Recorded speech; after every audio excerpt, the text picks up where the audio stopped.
Mitaky fifidianana tena marina ny malagasy tia tanindrazana izay niona tamin'ny mpampalala vaovao ihany koa omaly tsy teny Antsahbe teny no nanaovana izany rehetra izany manainga ny malagasy tsy akanavaka ihany koa izy ireo mba hanohana ny ezaka tanterahan'ny FFKM ary hanao fititsy mba hetra amin'izay ezaka goavana ataon'izy ireo izay.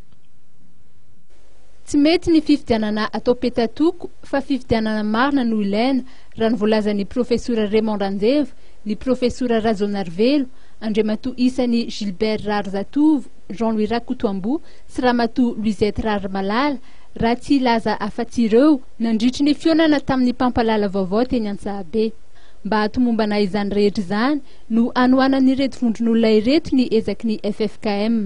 Miara-manaiky izy ireo fa ny fifidianana ihany no ahafahana mamerina milamina fezin'ny lalam-panorenana mitondra amin'ny fiadanana sy ny fandrosoana. Nambaran'ny professeur Raymond Randevo fa fanjakajakan'ny mpitondra fanjakana no nisy hatr'izay ka tokony samy andiny tena ny rehetra. Aloka samy andiny tena daholo ny rehetra, na ny fiangonana, na ny mpanao politika, na ny syndicat, na ny université, na ny mpampianatra, na ny olon-tsotra ny firenena hoe inona no anjarako andraikitra na very asina ny vahoaka politika. Satria dikan'izay adino le fahendren-drazantsika dia ny hoe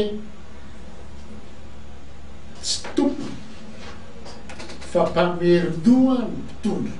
Voalazan'izy ireo fa tao rebirebena amin'ny adina kola mifantoka amin'ny fisafidianana tsangan'olona fa tsy fiatrehana adinom-balahy miompana amin'ny tolona fanafahana amin'ny geja sy tsindra azo lena samihafa ny mpiray-firenena.